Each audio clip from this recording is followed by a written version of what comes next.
Mga kabakers, panoorin nyo itong makabago kong recipe ng custard cake kasi yung mga dating recipe ng custard cake is parang napapag-iwanan na. Marami na kasi naglalabasan ngayon ng mga bagong recipes, lalo na pagdating sa mga cake. Kaya siyempre yung custard cake, kailangan natin i-improve lang. Mag-add lang tayo ng panibawang ingredients para napapanahon pa rin yung lasa, para mabenta pa rin siya. At dito, nag-umpisa na nga ako mga kabakers. Naglagay muna ako ng 2 tablespoon of sugar dyan sa aking molder. Pagkatapos, sinalang ko siya sa ating kalan. Yan, tapos pag medyo pula na siya, ikinalat ko na siya. So, ang pagsalang pala nito is kailangan mahina lang talaga yung apoy para hindi siya masunog. At pagkatapos, kapag mapula na siya, ayan, ikalat nyo na lang gamit ang kutsara. So, dahan-dahan lang baka kayo ay mapasok. So, mayroon nga tayo dito 15 pirasong itlog. Ang gamit ko dito ay large na itlog. So, ayan, pinaghiwalay muna natin yung egg yolk pati yung egg white. So, mas maganda siguro kung gagawa naman kayo nito is gumamit kayo ng bagong itlog kasi pag luma na, nabibiyak yung egg yolk na pupunta sa ating egg white na dahilan para pangit yung alsa ng ating merang. So, ayan, napaghiwalay ko na sa kabila na sa batya natin is 5 piraso. Dito naman sa ating bowl ay 10 piraso para yon sa ating leche plant. So, unahin ko dito yung paggawa, yung ating butter, no? Yung i-mix mo lang, binati ko lang muna yung ating egg yolk, tapos naglagay ako ng baking powder na 1 teaspoon. Tapos maglagay din tayo ng asin, 1/2 teaspoon. So, ayan, i-mix lang natin dyan yung asin para siyempre, tapos maglagay tayo ng 1 cup ng oil. So, ayan mga kabakers, i-mix lang natin mabuti. Kung mapapansin nyo, hindi gumagalaw yung mix ko kasi yung ano yan, yung ibang wire whisk yan. So, ayan na nga ang ating add na pangpalasa, yung royal. So, napakasarap talaga ng royal at saka napakabango. Lalo na pag ginamit mo siya sa custard cake, saka sa chiffon cake. Dahil pag kinain mo siya, is lasang-lasa mo yung royal at saka yung amoy. So, naglagay na din ako ng ating white sugar. 250 grams ang ating ilinagay dyan or 1/4 kilo. Tapos, i-mix lang natin. Mabuti hanggang matunaw yung asukal, pati yung asin kanina kasi napaka-importante nun. At pag tunaw na, maglagay na tayo ng ating kalahating kilo ng cake flour or 500 grams na cake flour. I-mix lang din natin mabuti hanggang wala nang kayong makitang nabuo-buo na harina is pwede na yan. So dito gumamit pa talaga ako ng ating sandok para halukayin ng mga gilid-gilid na hindi na daanan ng ating panghalo para make sure talaga na wala ng buo-buong harina. Pagkatapos nga ay nagawa na tayo ng ating leche plant. Binati ko muna yung ating egg yolk tapos naglagay ako ng asin na 1/8 teaspoon tapos naglagay ako ng 1 teaspoon ng vanilla extract. Tapos naglagay na rin ako ng ibap, isang isang lata ng ibap tapos maglagay din tayo ng 1/4 ng condensed milk. So sa mga ibap naman o condensed, bahala na kayo kung anong brand ang gusto nyong gamitin. So mix lang natin hanggang ma-mix mabuti. Ayan mga idol, no? Kasi yung asin, naglagay din tayo dyan ng asin. Kailangan na matunaw talaga. Make sure na tunaw yung asin. Kasi pangit naman pag kinain natin yung ating lechop na may asin pa. So, bale yung nandyan na asukal, white sugar is 300 grams yan. Bale, ang ginawa ko, pinaghati ko lang. Bale, 150 grams yung nalagay natin doon sa ating leche plant. Tapos, 1/4 na condense. Tapos, gumamit ako ng salaan. Wala kasi akong maliit na salaan. Medyo malaki to, pero okay lang to. At least may salaan. Pino na din naman siya. Maiiwan din yung mga medyo buo-buo. Mas maganda kung gagamit ng salaan. Takalin na lang. So, dito naman tayo sa atin merang. Bale, yung 15 egg white yan. So, maglagay tayo ng 1 teaspoon ng salt, tapos kalahating kalamansi, biniak ko lang, hinati ko, tapos yung kalahati ay pinigak ko dyan. Pwede rin kayo gumamit dyan ng white vinegar kung gusto lang, ano yung gusto nyo gamitin. So, pinaalsa ko muna ang ating egg white bago ako nagbuhos ng ating white sugar. So, kailangan paalsahin nyo muna para mas maganda yung alsa.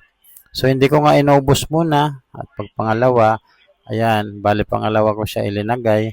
Bali, natapos ako dyan sa pag-egg beater natin ng mga 3 minutes. Medyo may kalumaan na yung ating egg beater kasi medyo matagal na din yan. Nakakapanghinayang pa naman palitan kasi okay pa naman siya. So ayan mga kabikers, at tuloy lang natin siya, no? At ito na nga, mag-umpisa din ako dito sa pagmasa-masa sa aking butter kasi para hindi tumigas yung ilalim. At ito na nga yung ating mirang, dahan-dahan tayong maglagay. So bali una, maglagay tayo ng konti dito sa ating butter, tapos i-fold lang natin siya ng paganyan. So dahan-dahan lang para alalay lang ang pag-fold natin ito para hindi masyadong bumagsak yung ating mirang kasi pag baka babagsak siya, papangit naman yung ating mamon. Hindi natin na makukuha yung tamang texture sa mamon na gusto natin mangyari. So dito, inubos ko na nga paglagay ang mirang. So ayan. So ganun pa rin ang gagawin natin dyan. Ipupull lang natin siya ng dahan-dahan or one way lang yung pag-fold natin para mas maganda yung kalabasan niya. Hindi siya masyadong babagsak. Kasi parang hindi talaga ako pag kalamansi yung gamit ko, hindi parang hindi ko makuha yung tamang sticky ng aking mirang pag kalamansi yung gamit ko. Hindi gaya ng ating cream of tartar. So ayan mga kabikers, naglagay na ako dyan, bali dalawang chiffon cake ay custard cake at meron tayo isang chiffon cake. So ayan ang magagawa ng ating 15 pirasong itlog sa panahon ngayon kasi kailangan nating dumiskarte kasi mahal na yung mga ingredients ngayon.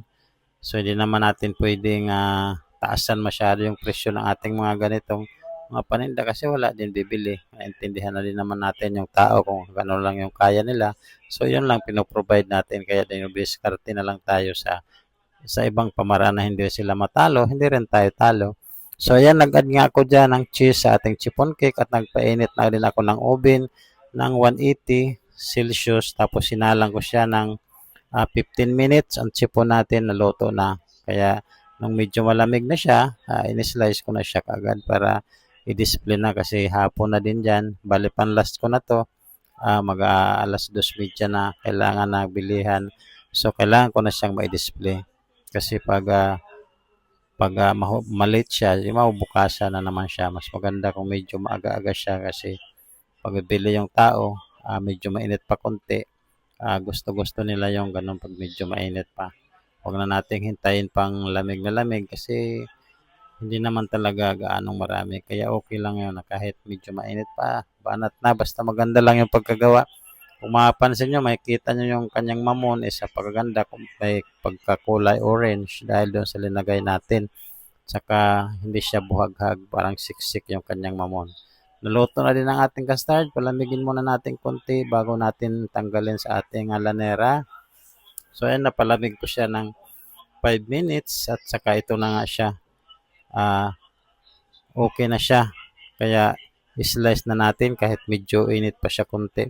Bali naluto pala itong custard natin ng 20 minutes in 180 Celsius ang apoy ha. So ayan, sa pag-slice naman ito, hinati ko lang siya sa gitna tapos lima kabilaan. So ganyan kailangan marunong din tayo mag-slice nito. Napaka na simple lang gawain pero kailangan din natin pag-aralan yan kasi pag hindi mo yan pinag-aralan, iba-iba yung itsura na lalabas niyan, may maliit niyan, may malaki. So, yan mga ano lang yan, mga simpleng gawain na makakatulong din para sa atin.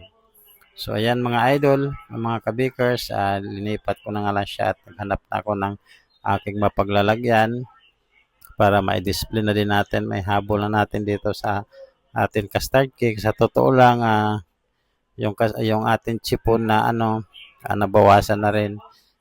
Bale, nandoon sa 5 piraso na lang. Okay lang yan. So, konti-konti lang talaga ako maggawa ganito yung technique ko para araw-araw lang bago. Minsan, pinagpapalit-palit ko yan pag yung custard na tirahan pa. Bukas, ang gawin ko naman, 2 chipon, 1 custard. So, ayan mga kabikers, malapit na nga tayo matapos, no? Hintayin na lang natin yung isa kasi pinapalamig pa natin. Ganyan din ang kanyang mamon. Kung makikita nyo kahit hindi naman natin sabihin sa inyo, halata naman talaga na magandang kanyang klase ng mamon at hindi siya buhaghag na tamang-tama lang, malambot siya na medyo siksik konti. So ito na nga ang pangalawa ng ating custard cake.